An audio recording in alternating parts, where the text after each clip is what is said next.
Welcome to our channel friends. आज हम लोग देखेंगे सैटेलाइट लॉन्च व्हीकल्स जो कि हमारी एमपीपीएससी पेपर थर्ड यूनिट 7 में दिया हुआ है। ठीक है, सैटेलाइट लॉन्च व्हीकल यानी क्या? सिंपली वही चीज़ यानी जो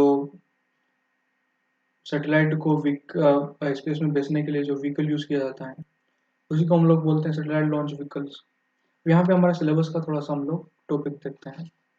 वो क्या है? अ, वो इस तरीके से कुछ हम लोग को दिया हुआ है। Generations of Jio stationery satellite launch vehicles, है ना?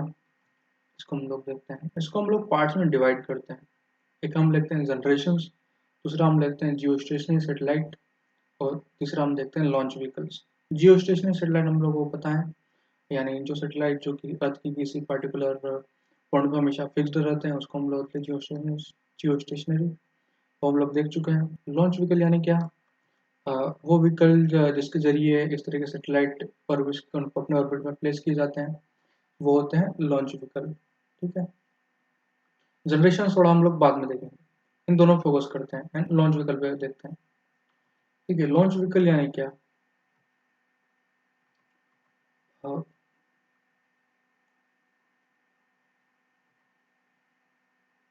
लॉन्च व्हीकल यानी क्या? यानी ऐसा व्हीकल जिसका यूज सैटेलाइट को ऑर्बिट में भेजने के लिए किया जाता है उसको हम लोग बोलते हैं लॉन्च व्हीकल। इसमें तो कोई डाउट नहीं है ना? सिंपल है। अब देखें सैटेलाइट लॉन्चिंग में क्या क्या होता है। सिंपल अगर स्टेजेस जो होती हैं सैटेलाइट लॉन्चिंग में वो होती है, पहले सैटेलाइट को ग्राउंड से प्रोपेल करवाया जाता है। यानी इस तरीके से जैसे कि हम लोग दिवाली का रॉकेट जलाते हैं उसमें हम लोग आग लगाते हैं उसको ऊपर भेजते हैं। उस तरीके से सैटेलाइट लॉन्चिंग में रॉकेट लॉन्चिंग में भी अ, आग लगाई जाती है, उसको रॉकेट को ऊपर भेजा जाता है। फिर क्या होता है, यानी प्रोपल्शन इन ग्राउंड हम लोग पहले करते हैं। फिर होता है ट्रेवल इन स्पेस, यानी ये जो रॉकेट है ये स्पेस में इस तरीके से ट्रेवल करता है इसी फ्यूल के जरिए। जैसे जैसे जैसे फ्यूल बर्न होता है तो ये रॉकेट स्पेस में ट्रेवल करता है। उसके बाद होता है कि सैटेलाइट को इस तरीके से ऑर्बिट में प्लेस कर दिया जाता है। ये यानी सैटेलाइट को हम लोग पहले ग्राउंड स्टेशन से प्रोपेल करवाते हैं, सैटेलाइट स्पेस में ट्रेवल करता है एंड इस तरीके से सबसे बाद में सैटेलाइट को ऑर्बिट में प्लेस कर दिया जाता है ना? 3 स्टेजेस होती हैं प्लेसिंग सैटेलाइट इन ऑर्बिट। यानी पहले प्रोपल्शन एट ग्राउंड होता है, फिर स्पेस में वो रॉकेट ट्रेवल करता है, फिर हम लोग सैटेलाइट को स्पेस में भेज देते हैं, यानी ऑर्बिट में प्लेस कर देते हैं। ठीक है, एक हम लोग लॉन्च व्हीकल सबसे पहले हम लोग बहुत बार पॉपुलर टीवी में या हर जगह नाम सुनते हैं, पीएसएलवी। पीएसएलवी के जरिए सैटेलाइट को भेज दिया, है ना? बार बार पीएसएलवी की उड़ान हम लोग का न्यूज़ की हेडलाइंस बनती हैं। हम लोग देखते हैं थोड़ा सा पीएसएलवी क्या है। इसका फुल फॉर्म अगर हम लोग देखते हैं तो वो आता है पोलर सैटेलाइट लॉन्च व्हीकल्स। यानी अ, इस तरीके से ये दिखता है। यानी देखो simply polar satellite launch vehicle का मतलब समझते हैं। जिस लॉन्च व्हीकल का यूज पोलर सैटेलाइट को अपने ऑर्बिट में प्लेस करने के लिए किया जाता है उस तरह के सैटेलाइट्स को हम लोग बोलते हैं पोलर सैटेलाइट लॉन्च व्हीकल्स। उस तरह के लॉन्च व्हीकल्स को हम लोग बोलेंगे पोलर सैटेलाइट लॉन्च व्हीकल्स। यानी अब देखो ये लॉन्च व्हीकल होता है, अब इसके कुछ पार्ट्स होते हैं। ये सीधा लंबा लंबा ऐसा इस तरह का हम लोग को रॉकेट दिखता है, लेकिन ये हमेशा ऐसा नहीं होता है। इसके कुछ पार्ट्स होते हैं। इसका यानी पहला पार्ट होता है, फिर इस तरीके से दूसरा पार्ट होता है, फिर तीसरा पार्ट होता है एंड देन चौथा पार्ट होता है ना? सबसे पांचवें वाले सबसे ऊपर वाले जो पार्ट में सैटेलाइट रखा जाता है। अब जैसे गाड़ी का हम लोग देखते हैं, गाड़ी का गियर नहीं होता है। उसमें पहला गियर होता है, दूसरा गियर होता है, तीसरा गियर होता है, चौथा गियर होता है। उसी तरीके से सैटेलाइट में भी आप लोग मान सकते हैं कि पहला पार्ट, दूसरा पार्ट, तीसरा पार्ट, चौथा पार्ट, है ना? अब इन पार्ट्स को हम लोग नाम दे देते हैं। तो हम पहले वाले पार्ट को हम बोलते हैं फर्स्ट स्टेज, दूसरे वाले पार्ट को हम बोलते हैं सेकंड स्टेज, थर्ड वाले पार्ट को हम बोलते हैं थर्ड स्टेज एंड फोर्थ वाले पार्ट को हम बोलते हैं फोर्थ स्टेज। फिफ्थ वाले पार्ट में जो होता है उस तरीके से पेलोड या फिर सैटेलाइट रखा जाता है। अब देखिए पीएसएलवी को हम लोग थोड़ा सा पार्ट वाइज देखते हैं। इसके पार्ट्स का मतलब क्या होता है, इन पार्ट्स में होता क्या है। ठीक है, ये पहला वाला पार्ट जो है इसका फर्स्ट स्टेज इस तरीके से कुछ दिखता है ना? अब इस स्टेज में क्या होता है, देखो पहले जिस तो इंजन रहा होगा, क्योंकि ये भेज रहे हैं तो हर पार्ट में एक इंजन रहता है, सिंपल हम मान सकते हैं, है ना, वो रहता है। फिर फर्स्ट स्टेज में क्या होता है, रिंग, इसको हम बोलते हैं सॉलिड रॉकेट मोटर रहती है। अब इसका हम मतलब समझते हैं। रॉकेट मोटर तो हमको पता है कि भैया रॉकेट को स्पेस में भेजने के लिए जिस मोटर का यूज हम लोग करेंगे उसको हम लोग रॉकेट मोटर बोलते हैं, उसमें कोई प्रॉब्लम नहीं। क्योंकि सॉलिड क्या है, क्या है मतलब सॉलिड यानी लोहे की बनी होती है इसलिए सॉलिड बोल रहे हैं, तो ऐसा नहीं होता है। सॉलिड का सिंपल मतलब है कि इसमें जो इस रॉकेट मोटर में जो फ्यूल यूज होगा वो सॉलिड होगा। यानी इसका मतलब स्पेसिफाई करने का मतलब ये है कि अगर हम लोग इसका जो फ्यूल होगा पहले देखते हैं, तो वो क्या होता है, एसटीपीपी यानी हाइड्रोक्सिल टर्मिनेटेड पॉलीब्यूटाडाइन, इस तरह का फ्यूल होता है ना, ये इस तरीके से कुछ दिखता है, ये सॉलिड फ्यूल होता है। सॉलिड फ्यूल का मतलब अगर थोड़ा सा समझना है, हम लोग सिंपल अपने घर पे देखते हैं दिवाली का पटाखा, इस तरह का जो रॉकेट होता है उसमें फ्यूल होता है, वो कौन सा होता है, सॉलिड फ्यूल होता है। उस फ्यूल को हम लोग बर्न करते हैं इस तरह के, और ये स्पेस में जाता है, तो ये बारूद जो होता है उसका सॉलिड फ्यूल होता है। उसी तरीके से पीएसएलवी की जो फर्स्ट स्टेज होती है उसमें भी जो फ्यूल यूज किया जाता है वो होता है सॉलिड फ्यूल, उसका हम बोलते हैं एसटीपीपी यानी हाइड्रोक्सिल टर्मिनेटेड पॉलीब्यूटाडाइन। इसकी सेकंड स्टेज यानी, है ना, इस तरीके से कुछ होती हैं, रेड वाली दिखती हैं सेकंड स्टेज, इसमें भी डेफिनेटली फ्यूल होगा। इसको हम बोलते हैं लिक्विड रॉकेट इंजन। सिंपल वही, रॉकेट इंजन यानी रॉकेट को स्पेस में भेजने के लिए जो इंजन यूज होगा वो रॉकेट इंजन होगा। लिक्विड यानी इसमें जो फ्यूल यूज होगा वो होगा लिक्विड फ्यूल, है ना। उसका नाम होता है यूडीएमएच प्लस N2O4 यानी unsymmetrical dimethyl hydrogen. You unsymmetrical, D यानी डीएम यानी डाइमिथाइल, एच मतलब हाइड्रोजन, है ना, इस तरीके से। N2O4 तो हम लोग सबको पता है, नाइट्रोजन ऑक्साइड इस तरह कुछ होता है। इस तरीके से ये लिक्विड फ्यूल इस तरीके से दिखता है। तो हम लोग इसको मान सकते हैं कि जो पेट्रोल हम लोग यूज करते हैं गाड़ी में, इस तरह का लिक्विड जैसा पेट्रोल यूज करके इंजन चलाया जाता है, वैसे ही पीएसएलवी की सेकंड स्टेज में लिक्विड फ्यूल यूज करके इंजन चलाया जाता है ना। फिर थर्ड स्टेज पहले जैसी होती है, वहां पे सॉलिड फ्यूल यूज होगा, सॉलिड रॉकेट मोटर, एसटीपीपी हुई हाइड्रोक्सिल टर्मिनेटेड पॉलीब्यूटाडाइन, एंड इस तरीके से दिखेगा, घर का रॉकेट एंड बारूद। थर्ड स्टेज जो होती है पीएसएल, फोर्थ स्टेज सॉरी, इसमें जो फ्यूल यूज होगा वो होगा जो जैसा कि सेकंड स्टेज में यूज हुआ था, यानी liquid rocket engine. Liquid fuel कौन सा था, यूडीएमएच प्लस N2O4, इस तरीके से अनसिमेट्रिकल डाइमिथाइल हाइड्रोजन। फिर इस तरीके से दिखेगा, है ना। फिर पांचवा जो पार्ट होता है इसका सैटेलाइट का, उसमें लॉन्च व्हीकल का, उसमें होता है सैटेलाइट। इस तरीके से इस केसिंग में सैटेलाइट रखा जाता है, पेलोड रखा जाता है ना, इस तरीके से। अब हम लोग पीएसएलवी को थोड़ा सा एक बार रिवाइज करते हैं। हम लोग देखें फ्यूल के बेसिस पे हम लोग पीएसएलवी को के पार्ट्स को डिवाइड करते हैं, यानी solid stage and liquid stage. Solid stage किसमें होती है, तो फर्स्ट वाले में होती है एंड थर्ड वाले में होती है। लिक्विड स्टेज किसमें होती है, तो सेकंड में आती है, फोर्थ में होती है ना। फर्स्ट एंड थर्ड जो होती है solid stage, and second and fourth जो होती हैं वो लिक्विड स्टेज होती हैं। सॉलिड लिक्विड कहने का मतलब वही है, सॉलिड में सॉलिड फ्यूल यूज होगा एंड लिक्विड में लिक्विड फ्यूल यूज होगा। सिंपल कलर से भी याद रखते हैं, जो व्हाइट वाला दिखता है उसमें सॉलिड फ्यूल यूज होता है, एंड जो रेड वाला दिखता है उसमें लिक्विड फ्यूल यूज होता है, तो लिक्विड स्टेज हो जाती है ना। अब सॉलिड स्टेज ऐसे हम देखते हैं एसटीपीबी यानी hydroxyl terminated polybutadiene, and liquid fuel में पेट्रोल को हम बांध देते हैं UTM unsymmetrical dimethyl hydrogen plus N2O4। इस तरीके से पीएसएलवी होता है। अब देखिए थोड़ा सा हम लोग समझते हैं, ये अर्थ है। अर्थ में हम सबको पता है कि अर्थ जो है हर ऑब्जेक्ट को, हर वस्तु को अपनी तरफ एक फोर्स से खींचती है, जिसको हम लोग बोलते हैं ग्रेविटेशनल फोर्स यानी गुरुत्वाकर्षण बल, है ना। अब ये भी चीज हमको पता है, अगर हम अर्थ के ऊपर जाते हैं यानी पृथ्वी के ऊपर जाएंगे या नीचे जाएंगे, हमेशा ग्रेविटी कम होगी। और जितना ज्यादा हम लोग सरफेस के पास रहेंगे उतनी ज्यादा ग्रेविटी ज्यादा रहेगी, यानी अर्थ उस ऑब्जेक्ट को उतने ज्यादा पावर के साथ, उतने ज्यादा फोर्स के साथ अपनी तरफ खींचेगी, है ना। अब देखो, अब रॉकेट का दो पोजीशन देखते हैं, पहला अर्थ के पास और दूसरा अर्थ से थोड़ा सा दूर। अब जब अर्थ के पास और होगी, ये रॉकेट अर्थ के पास होगा, तब क्या होगा, यहाँ पे ग्रेविटेशनल का जो फोर्स है वो होगा, वो बहुत ज्यादा होगा, यानी यहाँ पे ग्रेविटेशन फोर्स बहुत ज्यादा होगा। लेकिन जब रॉकेट अगर ज़्यादा स्पेस में चला जाएगा, तब ये दूर चला जा रहा है अर्थ से, तब क्या होगा? तब जो अर्थ का ग्रेविटेशनल फोर्स जो है, वो थोड़ा कम हो जाएगा।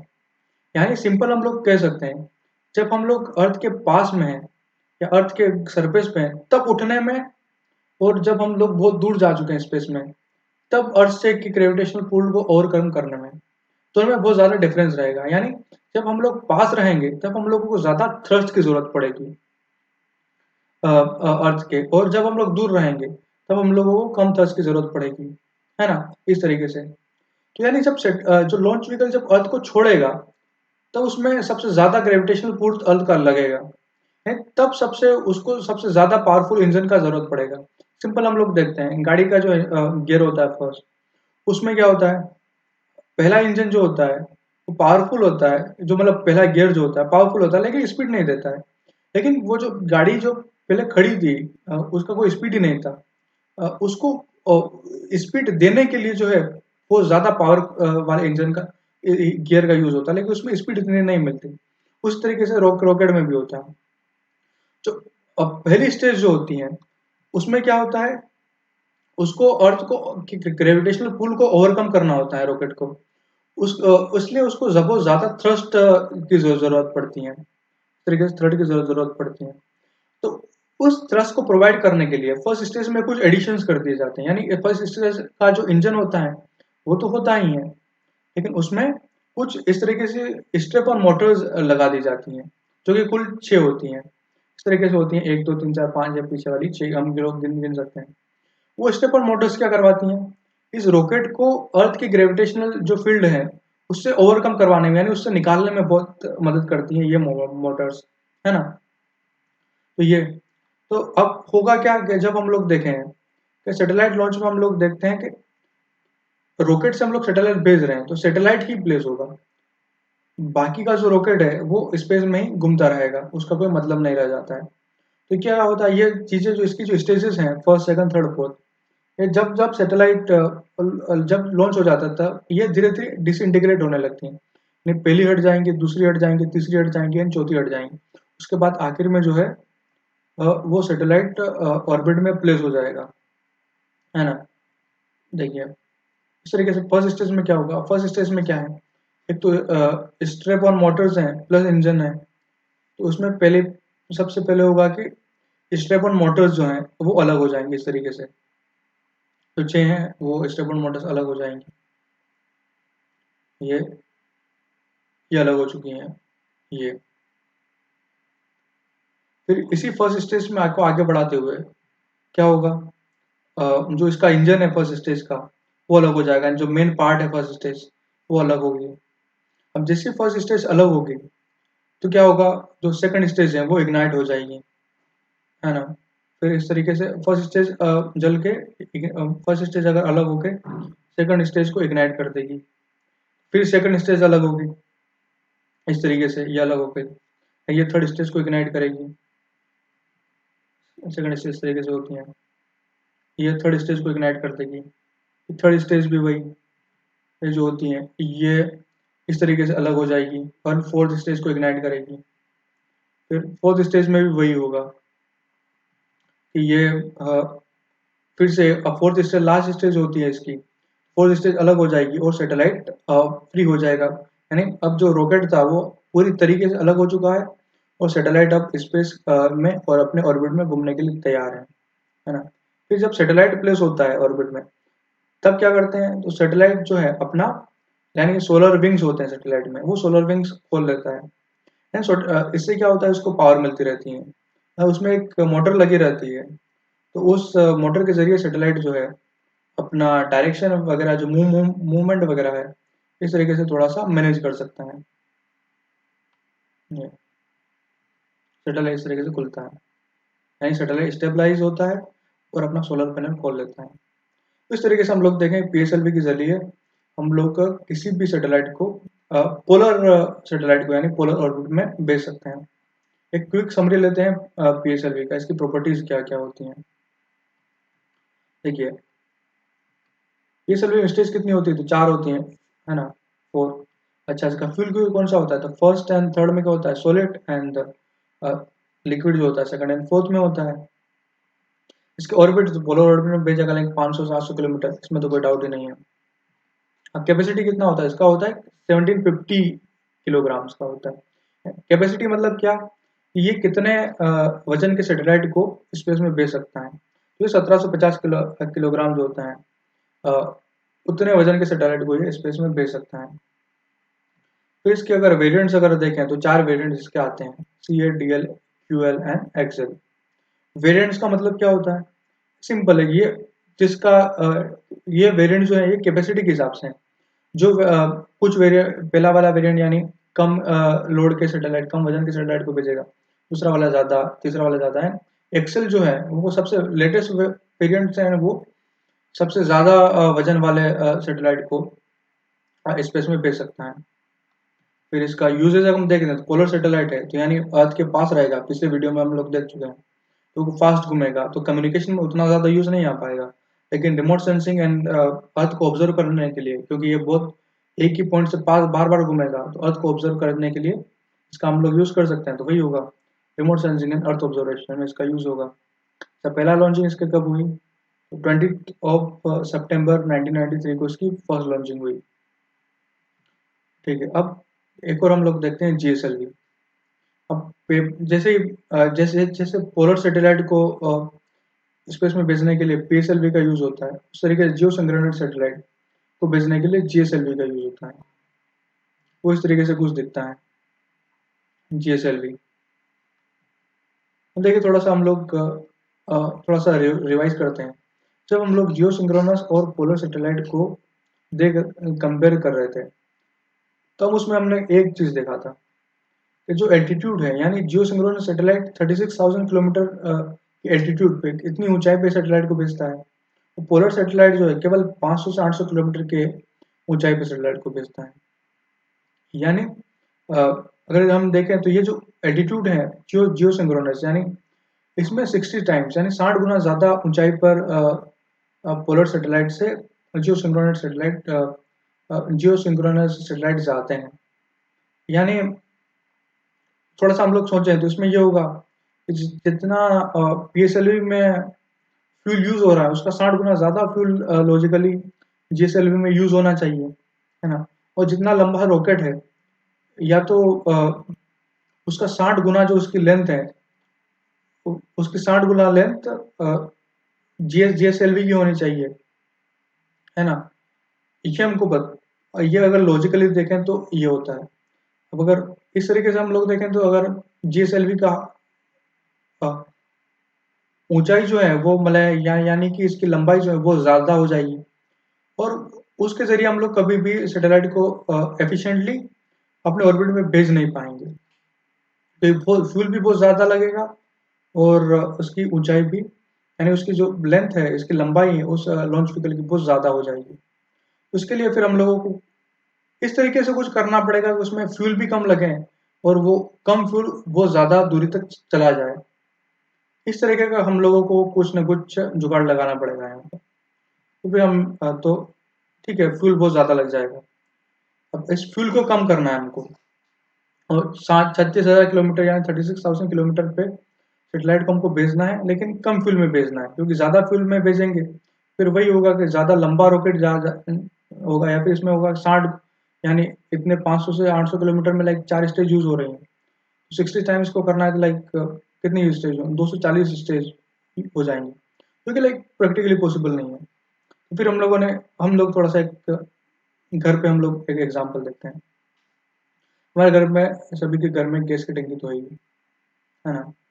उसमें क्या होता है, गैस भरी होती है, लेकिन गैस जो होती है वो हाई प्रेशर पे भरी हुई होती है। जैसे ही हम लोग कुछ अगर लीकेज होता है तो वो बहुत तेजी से बाहर निकलती है, यानी अंदर जो गैस का प्रेशर होता है बहुत ज्यादा होता है ना। उसी के कारण इसका टेम्परेचर, यानी अगर गैस की टंकी हम लोग देखते हैं तो हमेशा ठंडी रहती है, उसका टेम्परेचर भी बहुत लो लो रहता है। और हाई प्रेशर का फायदा ये होता है कि बहुत ज्यादा क्वांटिटी में हम लोग, इस तरीके से आप लोग दिखेंगे, बहुत ज़्यादा क्वांटिटी में हम लोग गैस को स्टोर कर सकते हैं इस गैस की टंकी में। हाई प्रेशर नहीं करेंगे तो क्या होगा, हम लोगों को हर दिन एक टंकी बदलनी पड़ेगी, है ना। ज़्यादा गैस आ ही नहीं पाएगी अगर लो लो प्रेशर गैस रखेंगे तो। तो हर रोज हम लोगों को एक टंकी बदलनी पड़ेगी, ये डेली का हमारा काम हो जाएगा, ठीक है ना। तो ये सिंपल कंसेप्ट हमारे घर में यूज होता है। और इसी कंसेप्ट से हम लोग अगर रॉकेट को भी लॉन्च करते हैं, यानी जो हम लोग पहले पीएसएलवी में सॉलिड एंड लिक्विड फ्यूल ले रहे हैं, उसकी जगह अगर हम लोग गैस एज ए फ्यूल ले लें और उसको हाई प्रेशर पे जैसे गैस की टंकी में हम लोग कर रहे हैं वैसे कर दें, तो कम जगह में ज्यादा फ्यूल हम लोग स्टोर कर सकते हैं। तो फिर हम लोग साइंटिस्ट ने भी यही सोचा, तो गैस अगर हाई प्रेशर पे हम लोग ले लेते हैं तो हम लोग ज्यादा फ्यूल स्टोर कर पाएंगे। और इसके लिए हम लोग स्पेशल इंजन भी डेवलप करना पड़ेगा। जैसे सॉलिड अगर फ्यूल ले रहे हैं तो उसके लिए इंजन अलग होता है, लिक्विड अगर फ्यूल ले रहे हैं तो इंजन अलग होता है। जैसे इवन गाड़ी में हम लोग देखते हैं पेट्रोल का इंजन अलग होता है, डीजल का इंजन अलग होता है, तो सिंपली होगा। तो वैसे ही अगर गैस हम लोग एज ए फ्यूल ले रहे हैं तो उसका इंजन भी कुछ डिफरेंट तो रहेगा। तो गैस इस तरीके से के इंजन जो कि गैस को एज हाई प्रेशर पे स्टोर करते हैं और उसको एज ए फ्यूल यूज करते हैं, उस तरह के इंजन को हम लोग बोलते हैं क्रायोजेनिक इंजन। इस तरह का क्रायोजेनिक इंजन है ना। क्रायोजेनिक इंजन क्या होते हैं, सिंपल होते हैं कि गैस को एज अ फ्यूल यूज करते हैं एंड गैस जो होती है वेरी लो टेम्परेचर पे स्टोर होती है। यानी सिंपल एक केमिस्ट्री का कंसेप्ट होता है कि अगर हम लोग किसी भी चीज का अगर प्रेशर हाई कर देंगे और वॉल्यूम घटा देंगे तो उसका टेम्परेचर जो है वो बहुत कम हो जाएगा। वही चीज गैस की टंकी में भी होता है हमारे घर पे। हम लोग अगर देखेंगे अगर कहीं पे लीकेज हो रहा हो नली वगैरह में, गैस की टंकी का रेगुलेटर के पास, तो वहाँ पे क्या होगा, वो बहुत ज्यादा ठंडा हो जाता है। यानी गैस गैस की जो टेम्परेचर है वो बहुत कम होता है और वो हाई प्रेशर पे होती है। तो वहीं पे क्रायोजेनिक इंजन में भी क्या होगा, हम लोग फ्यूल एट जो गैस फ्यूल को फ्यूल मतलब यानी गैस को एज ए फ्यूल यूज कर रहे हैं तो बहुत हाई प्रेशर पे स्टोर रहेगी, तो उसका जो टेम्परेचर है वो कम हो जाता है। तो उसके लिए क्या होता है, जैसे कि हम लोग देखेंगे सैटेलाइट है, यानी वो लॉन्च व्हीकल से जाता है तो बहुत आग निकलती है और अर्थ के डिफरेंट लेयर्स ऑफ एटमॉस्फेयर में बहुत ज्यादा टेम्परेचर होता है कहीं पे, है ना। और इवन रॉकेट का अगर टेम्परेचर देखेंगे तो वो भी बहुत ज्यादा ज्यादा होगा। उस रॉकेट में अगर हम लोगों को लो टेम्परेचर यानी मेंटेन करना बहुत भारी काम हो जाएगा, तो उसके लिए क्या होता है, फ्यूल को स्टोर कर देते हैं और उसके अराउंड लाइक वैक्यूम लेयर बना देते हैं बहुत सारी, यानी उसकी कोटिंग कर देते हैं उस लेयर को। उससे क्या होता है कि उसको अंदर जो है वो लो टेम्परेचर मेंटेन करना बहुत ज्यादा आसान हो जाता है। फिर इसका जो फ्यूल यूज होता है क्रायोजेनिक इंजन में वो होता है हाइड्रोजन लिक्विड फॉर्म में एंड ऑक्सीजन को एज ऑक्सीडाइजर यूज किया जाता है, वो भी लिक्विड लिक्विड फॉर्म में होती है। इस तरह का एक क्रायोजेनिक इंजन दिखता है। ठीक है, तो हम लोग जीएसएलवी फिर से पार्ट्स, इसके भी पार्ट्स रहेंगे एंड पहला पार्ट रहेगा, दूसरा पार्ट रहेगा, तीसरा पार्ट रहेगा एंड चौथे में पेलोड रहेगा। पहले पार्ट को हम फर्स्ट स्टेज बोल देंगे, दूसरे को सेकंड स्टेज बोल देंगे, तीसरे को थर्ड स्टेज बोल देंगे, है ना। एंड तीसरे को थर्ड स्टेज एंड फोर्थ को पेलोड हम बोल देंगे। अब देखो जीएसएलवी की फर्स्ट स्टेज सिंपल है, पीएसएलवी की फर्स्ट स्टेज की जैसी होती है। ठीक, first stage derived from PSLV PS1. जैसा पीएसएलवी पीएस1 में फ्यूल वगैरह यूज होगा वैसा ही जीएसएलवी में यूज होता है। तो पीएसएलवी हम देखें कौन सा होता था, सॉलिड रॉकेट में तो होती थी और हाइड्रोक्सी टर्मिनेटेड पॉलीब्यूटाडाइन होती थी। यहाँ पे जीएसएलवी में भी वही रहेगा, सॉलिड रॉकेट मोटर रहेंगी। अब एक डिफरेंस आ जाता है कि वहाँ पे 6 जो मोटर हम लोग यूज कर रहे हैं, 6 मोटर यूज कर रहे हैं, यहाँ पे 4 स्टेप ऑन मोटर यूज करते हैं, है ना। फिर फ्यूल वगैरह वही एसटीपी यानी हाइड्रोक्सिल टर्मिनेटेड पॉलीब्यूटाडाइन, इस तरह का फ्यूल हम यूज करते हैं। सेकंड स्टेज में ये होता है कि डिराइव फ्रॉम पीएस2, यानी जैसा पीएसएलवी की सेकंड स्टेज होती है वैसे ही जीएसएलवी की सेकंड स्टेज होती है। यानी पीएसएलवी और जीएसएलवी में फर्स्ट और सेकंड स्टेज तो सेम होती है। पीएसएलवी की सेकंड स्टेज में क्या थी, लिक्विड रॉकेट इंजन यूज कर रहे थे, यूडीएमएच प्लस N2O4 हम लोग यूज कर रहे थे। तो वहीं जीएसएलवी भी वही होगा, पीएस2 से डिराइव्ड है पीएसएलवी की लिक्विड इंजन, यहाँ पे भी होगा US25 प्लस N2O4 होगा। अब ये US25 क्या है, सिंपल ये यूडीएमएच जो होता है उसी से बनता है। उसमें मतलब ज्यादा केमिस्ट्री में डिटेल में जाने की जरूरत नहीं है ना। लेकिन वो यूडीएमएच जो फ्यूल यूज हो रहा है वो यूडीएमएच से ही बनता है। ठीक है, तो मतलब सिमिलर होता है पीएसएलवी और जीएसएलवी में first and second stage fuel भी, है ना। और जिस तरह का सिमिलर स्टेजेस वगैरह वैसे भी इस तरह का फ्यूल यूज होगा। अब जीएसएलवी की थर्ड जो स्टेज होती है वो थोड़ी डिफरेंट होती हैं। हम लोग देख चुके हैं कि हम लोगों को क्रायोजेनिक इंजन जीएसएलवी में लगाना है, तो हम लोग पहले में नहीं लगाते, दूसरे में नहीं लगाते, थर्ड स्टेज में हम लोग क्रायोजेनिक इंजन लगाते हैं। क्रायोजेनिक होती हैं, gas is at low temperature होती है, वही फ्यूल होती है। कौन सा फ्यूल होती है? तो O2+H2 होती है। O2 एज एन ऑक्सीडाइजर होता है, हाइड्रोजन मेन फ्यूल होता है। इस तरह का इंजन दिखता है।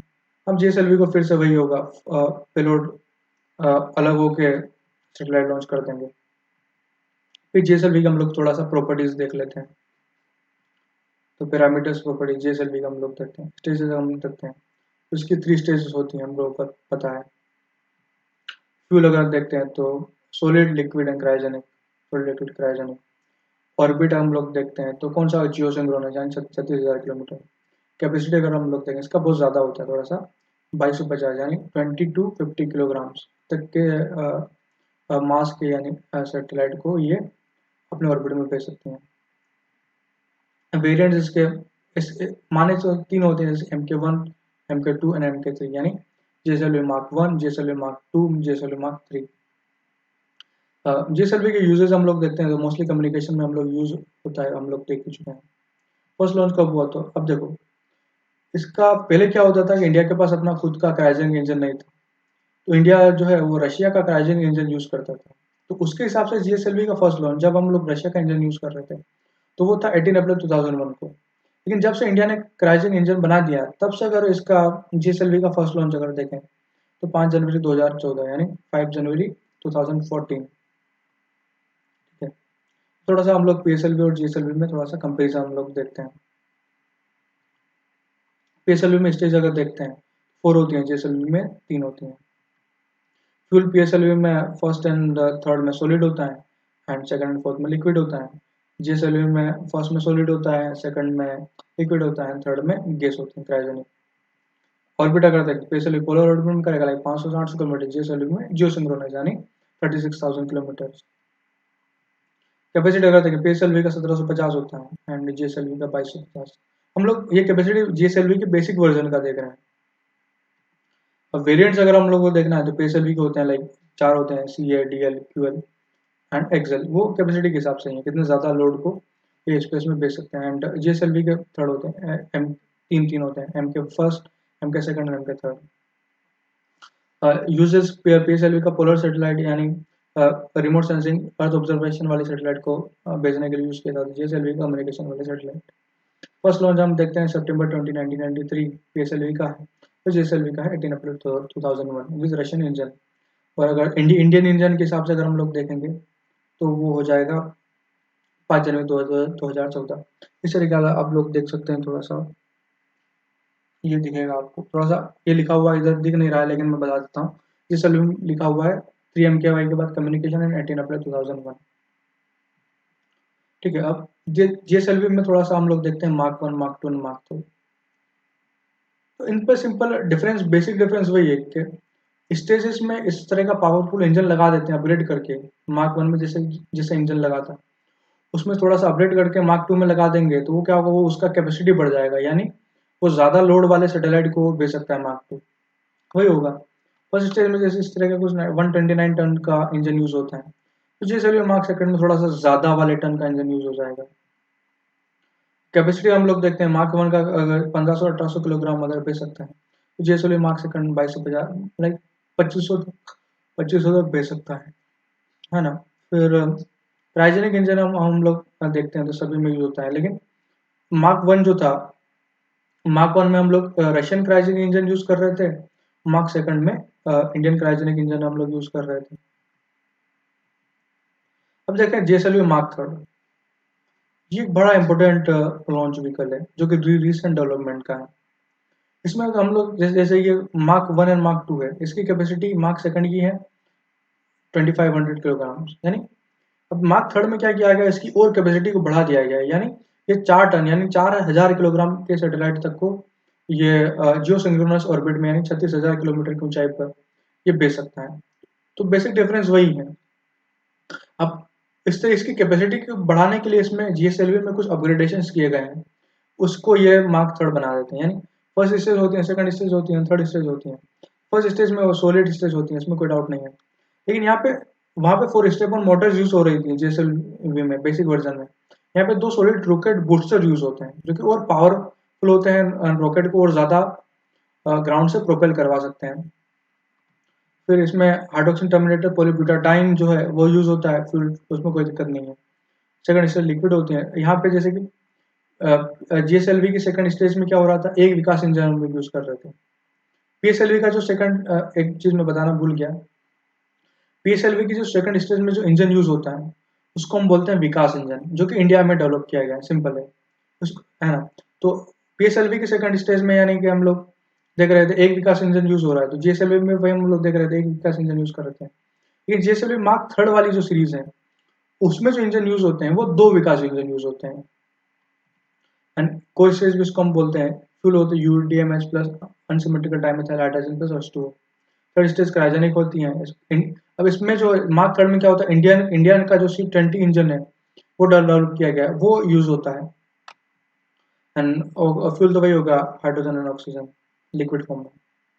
इसका कैपेसिटी अगर हम लोग देख, हम बता ही चुके हैं तो वो कितना होता है, 4000 टन होता है। फर्स्ट लॉन्च इसका हुआ था 5 जून 2017 को। एंड एक और इम्पोर्टेंस ये है कि जीएसएलवी मार्क थर्ड का यूज करके ही चंद्रयान को भेजा गया, चंद्रयान सेकंड को भेजा गया था, है ना। अब एक और लॉन्च व्हीकल आता है HLVM-3।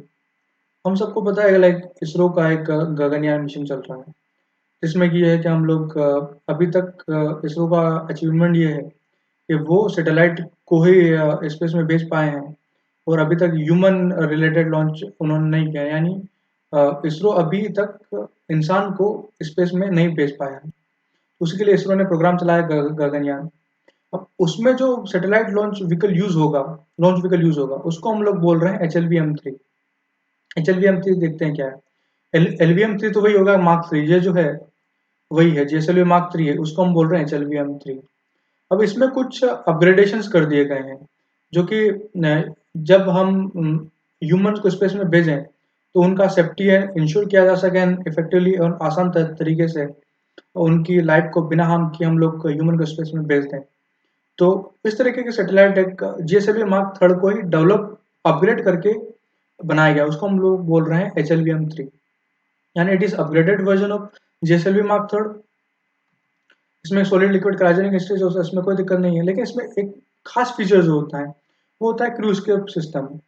यानी अगर मान लीजिए जीएसएलवी में मार्क थर्ड में कोई इस लॉन्च HLVM-3 में कोई स्नेक डेवलप कर गया, यानी हमने इसको लॉन्च किया और जब ये स्पेस में गया तो इसमें कोई दिक्कत मान लीजिए आ गई, तब क्रू मेंबर्स का सेफ्टी कैसे इंश्योर होगा। तो ये जो सबसे ऊपर में जो क्रू एस्केप सिस्टम लगा हुआ है वो क्या करेगा, वो यानी जो क्रू मेंबर्स हैं उनको सेफली फिर से वहां से उस इंजन इस लॉन्च व्हीकल से डिटेच करके वापस से उनको अर्थ के ऑर्बिट में ले आएगा। इसमें इसलिए हम इसको बोलते हैं क्रू एस्केप सिस्टम, यानी वो क्रू को एस्केप करवा देगा। इसका ऑर्बिट है 400 किलोमीटर लो अर्थ ऑर्बिट में ये क्रू को भेज सकता है, और इसी के जरिए हम लोग गगनयान को भेजेंगे। अब देखिए, ऐसा नहीं था कि पहले से हम लोगों ने सबसे पहले पीएसएलवी डेवलप कर लिया या जीएसएलवी डेवलप कर लिया। जब पीएसएलवी और जीएसएलवी नहीं था तब हम लोग क्या करते थे, तो सबसे पहले जो होता था हम लोग यूज करते थे साउंडिंग रॉकेट। यानी किसी भी चीज को अगर स्पेस में भेजना है, किसी भी सैटेलाइट को स्पेस में भेजना है, तो पहले हम लोग साउंडिंग रॉकेट का यूज करते थे। साउंडिंग रॉकेट कुछ नहीं, सिंपल जो हमारे दिवाली पे का रॉकेट होता है उसी को प्रोपेल करवा के जो उसका मान लीजिए अपग्रेडेड वर्जन है साउंडिंग रॉकेट, है ना। उसमें 1 या 2 स्टेज होती हैं, इस तरीके से जैसे पीएसएलवी की 4 स्टेज होती है, इसमें साउंडिंग रॉकेट में 1 या 2 स्टेज होती हैं। प्रोपेलेंट सॉलिड प्रोपेलेंट होता है, सभी स्टेज में सॉलिड ही फ्यूल यूज होगा। प्रोपेलेंट मतलब ऑर्बिट 85 to 150 किलोमीटर, यानी बहुत ज्यादा दूर तक हम लोग पहले साउंडिंग रॉकेट से हम लोग भेज नहीं पाते थे सैटेलाइट को। यानी हम लोग अगर 85 किलोमीटर भेज रहे हैं तो ज्यादा लोड यानी 70 किलोग्राम भेज देंगे, 150 किलोमीटर भेज रहे हैं तो हम लोग 30 किलोग्राम से भेज पाएंगे। एंड इसी के जरिए रोहिणी प्रोग्राम को फर्स्ट टाइम ऑपरेट किया गया। एंड साउंडिंग प्रोग्राम का साउंडिंग रॉकेट जो है इसका इंपोर्टेंस ये हो जाता है, जब पहला साउंडिंग रॉकेट लॉन्च किया गया 21 नवंबर 1963 में, और उसी के ज़रिए इंडिया में जो स्पेस प्रोग्राम की शुरुआत हम मानी जाती है। फिर एसएलवी यानी साउंडिंग रॉकेट से अपग्रेड करके हम लोगों ने पहले जो रॉकेट था अब लॉन्च व्हीकल बनाया, उसको हमने नाम दे दिया एसएलवी यानी सैटेलाइट लॉन्च व्हीकल। ये इंडिया का पहला जो था वो एक्सपेरिमेंटल लेवल पे सैटेलाइट लॉन्च व्हीकल था। 4 स्टेज होती थी जैसे पीएसएलवी में होती हैं, सभी सॉलिड होती थी यानी सभी में सॉलिड फ्यूल यूज होगा। कैपेसिटी 40 किलोग्राम थी यानी 40 किलोग्राम लो अर्थ ऑर्बिट। इसका पहला सक्सेसफुल फ्लाइट था वो 18 जुलाई 1980 को हुआ, जिसमें इसने रोहिणी सैटेलाइट को सक्सेसफुली अपने ऑर्बिट में प्लेस किया। फिर इसका यूज होता था कम्युनिकेशन रिमोट सेंसिंग मेट्रोलॉजी से। ठीक है, आप कम्युनिकेशन में ज़्यादा नहीं होगा, पास में भेज रहा था फास्ट घूमेगा, सिंपल कंसेप्ट वही फिर से जो रिमोट सेंसिंग मेट्रोलॉजी के लिए ठीक ठाक काम करेगा। फिर इसका अपग्रेडेड वर्जन हुआ एसएलवी से, हम लोग फिर आगे बढ़े एएसएलवी, उसकी कैपेसिटी बढ़ा दी एसएलवी की, इसमें एक और स्टेज जोड़ दी, 5 स्टेज जोड़ दी या 5 स्टेज। फिर सभी सॉलिड थी, कैपेसिटी इसकी पहले 40 किलोग्राम थी एसएलवी की, ये 40 थी, तो एएसएलवी की हमने 150 किलोग्राम कर दी। अभी कितने ऑर्बिट भेज रहा था 85 टू है ना, अब एएसएलवी। अब ये कब तक फर्स्ट लॉन्च इसका कब हुआ, 20 में 1992 का फर्स्ट लॉन्च हुआ। तो इस तरीके से हम लोग देख चुके हैं कि 4 सैटेलाइट लॉन्च व्हीकल हम लोग पढ़ाएंगे और एक सराउंडिंग रॉकेट, है ना। एसएलवी यानी सैटेलाइट लॉन्च व्हीकल, एसएलवी यानी augmented satellite launch vehicle, PSLV यानी polar satellite launch vehicle, GSLV यानी geosynchronous satellite launch vehicle. अब हम लोग थोड़ा सा इन चारों का कंपैरिजन करते हैं। स्टेज अगर हम देखते हैं एसएलवी हम लोग देखें 4 स्टेज होती हैं, 4। एसएलवी हम लोग एक और बढ़ा देते हैं 5 हो जाती हैं, पीएसएलवी में फिर 4 हो जाती हैं, एंड जीएसएलवी में 3 हो जाती हैं। फॉर्मूला याद कर सकते हैं 45 40 तरीके से। फ्यूल अगर देखें तो एसएलवी और एएसएलवी तो हम लोग देख चुके हैं सभी सॉलिड होगी। पीएसएलवी में हम लोग देखें फर्स्ट एंड जो थर्ड होती हैं वो सॉलिड होती हैं, सेकंड एंड फोर्थ होती हैं वो लिक्विड होती हैं। जीएसएलवी में solid, liquid and cryogenic. Orbit अगर देखें एसएलवी यानी लो अर्थ ऑर्बिट बहुत ज्यादा दूर तक नहीं भेजेगा, एसएलवी यानी एएसएलवी यानी लो अर्थ ऑर्बिट लेकिन ये भी उसी के आसपास भेजेगा। इसका क्या पीएसएलवी पोलर ऑर्बिट में भेजेगा 500-700 किलोमीटर, जीएसएलवी यानी जियो सिंक्रोनस यानी 36,000 किलोमीटर की ऊंचाई पर भेजेगा। कैपेसिटी एसएलवी की थी 40 किलोग्राम, एएसएलवी की 150 किलोग्राम, पीएसएलवी की 1750 किलोग्राम एंड जीएसएलवी की 2250 किलोग्राम। वेरिएंट्स एसएलवी के या एएसएलवी के कुछ नहीं थे, पीएसएलवी के जो थे वो 4 वेरिएंट्स हैं, CA, DL, QL and XL. GSLV के 3 वेरिएंट्स थे, MK first, second and third. Uses हम देखते हैं एसएलवी का वही कम्युनिकेशन रिमोट सेंसिंग, एएसएलवी का भी वही कम्युनिकेशन रिमोट सेंसिंग। पीएसएलवी का थोड़ा सा रिमोट सेंसिंग में ज़्यादा यूज होता था, जीएसएलवी का कम्युनिकेशन यूज होता था। फर्स्ट लॉन्च हम लोग देखते हैं तो एसएलवी का होता था 18 जुलाई 1980 को, एसएलवी का होता था 20 में 1992 को, पीएसएलवी का हम लोग देख रहे हैं सितंबर 20 1993 को, जीएसएलवी का हम देख रहे हैं अप्रैल 18 2001 को। इस तरीके से हम लोग चारों सैटेलाइट लॉन्च व्हीकल का कंपैरिजन कर चुके हैं। ठीक है, हम लोग एक और सैटेलाइट हम लोग देखते हैं एसएसएलवी यानी स्मॉल सैटेलाइट लॉन्च व्हीकल। यानी देखिए आज अगर कोई इंस्टीट्यूशन है या प्राइवेट इंस्टीट्यूशन है या कोई यूनिवर्सिटी है, उसको अपना सैटेलाइट भेजना है कि हम लोग सैटेलाइट भेज के कुछ आईटी बॉम्बे है मान लीजिए, उसको रिसर्च करनी है तो उसको अपना सैटेलाइट भेजना है, और वो मान लीजिए जियो सिंक्रोनस सैटेलाइट है, वो और वो केवल जीएसएल या पोलर सैटेलाइट मान लीजिए, उसको यानी 200-150 किलोमीटर की ऊंचाई पे सैटेलाइट भेजना है। अब भेजना है तो अभी की कंडीशन क्या है कि आईटी बॉम्बे को इंतजार करना पड़ेगा कि जब इसरो अपना कोई ऐसा प्रोग्राम बनाए जिसमें कि वो 150 या 200 किलोमीटर तक के सैटेलाइट जब भेज रहे होंगे तो हम भी अपना सैटेलाइट उनको दे देंगे तो वो भेज देंगे। लेकिन ऐसा तो नहीं चल सकता ना, मतलब उसमें ऐसे तो मतलब सिस्टम ही ठप पड़ जाएगा। तो ऐसा कुछ ऐसा एक फैसिलिटी होनी चाहिए जिसमें कि मैं जब चाहूँ अपने सैटेलाइट को अर्थ के ऑर्बिट में भेज सकता हूँ। यानी एक ऑन डिमांड एक्सेस होना चाहिए लॉन्च व्हीकल के, जिसके जरिए हम लोग अपने सैटेलाइट को भेज सकते हैं। तो उसको पूरा करने के लिए जो इसरो ने है वो एसएसएल भी बनाया है यानी स्मॉल सैटेलाइट लॉन्च व्हीकल, या जो कि मतलब ऑन डिमांड, जो हम बोल देंगे आज हमारा सैटेलाइट भेज दो तो आज ही भेज देंगे, हमको इंतजार नहीं करना पड़ेगा इसरो के किसी मिशन का। इसमें हम लोग स्टेज अगर देखेंगे तो वो 3 स्टेज होती हैं, सभी सॉलिड होती हैं, कैपेसिटी 500 किलोग्राम इन 500 किलोमीटर ऑर्बिट। ऑर्बिट प्लेनर होता है, फर्स्ट लॉन्च 7 अगस्त 2022। अब देखिए इस तरीके से अगर हम देखते हैं, सैटेलाइट हम लोग देखें कि लॉन्च की है, तो क्या हुआ, सैटेलाइट जाता है, बाकी के जितने भी first second third and fourth stage हैं उनका कोई यूज ही नहीं रह जाते हैं, वो बिखर जाती हैं इस तरीके से। और लॉन्च व्हीकल बनाने में, डेवलप करने में बहुत ज़्यादा पैसा यूज होता है। और दूसरा चीज़ है कि अगर लॉन्च व्हीकल अगर डिसइंटीग्रेट होता है तो स्पेस में ही घूमता रहता है, तो हम लोग देखेंगे स्पेस डेब्री, यानी स्पेस में बहुत कचरा वगैरह जम जाता है, उसको हम लोग बोलते हैं स्पेस डेब्री। तो इस सिचुएशन को मैनेज करने के लिए इसरो ने फिर एक और थोड़ा सा जुगाड़ लगाया। उन्होंने क्या, एक और सैटेलाइट लॉन्च व्हीकल बनाया, RLV-TT, यानी रीयूजेबल लॉन्च व्हीकल, यानी ऐसा लॉन्च व्हीकल जिसको कि बार बार यूज किया जा सकता है। टीटी यानी टेक्नोलॉजिकल डेमोस्ट्रेटर, यानी ये भी पूरी तरीके से डेवलप नहीं हो पाया है, अभी इसका टेक्नोलॉजी डेमोस्ट्रेट किया गया है, इसका ऑपरेशनल नहीं है, सिंपल है, ये अंडर डेवलपमेंट है। Launch vehicle which can be repeatedly used. अब इसमें अगर देखें तो ये ऊपर इसका अगर पार्ट अगर देखें तो वो एयरक्राफ्ट के जैसा दिखता है, और नीचे थोड़ा सा लॉन्च व्हीकल के जैसा दिखता है। ये it is an combination of launch vehicle and aircraft. Autonomous navigation guided and guidance and control होता है, तो ये अगर सैटेलाइट को प्लेस कर देगा, बाकी पार्ट इसके वापस अर्थ में ही आ जाएंगे। रीयूजेबल थर्मल प्रोटेक्शन सिस्टम होता है, यानी हम लोग देखे हैं कि सैटेलाइट लॉन्च व्हीकल जब जा जाता है उसमें बहुत ज़्यादा आग लगती है, उसके पार्ट जो होते हैं डिसइंटीग्रेट हो जाते हैं, खत्म हो जाते हैं, जल जाते हैं, इस तरीके से कुछ। इसमें रीयूजेबल थर्मल प्रोटेक्शन सिस्टम होता है, यानी हम इस तरह का मटेरियल यूज करेंगे, सिस्टम यूज करेंगे जिससे कि इसके थर्मल प्रोटेक्टेड रहेगा, यानी आग से जलेगा नहीं, उस पार्ट को हम लोग फिर यूज कर लेंगे। री एंटर मिशन, यानी फिर से अर्थ के ऑर्बिट में आ जाए। और ये अभी डेवलपमेंट फेज है, पूरी तरीके डेवलप नहीं हुआ। ठीक है फ्रेंड्स, आज हम लोग इतना ही रखते हैं। नेक्स्ट नेक्स्ट वाले लेक्चर में हम लोग और इसरो वगैरह और science and technology paper third को कवर करने की कोशिश करेंगे। Thank you.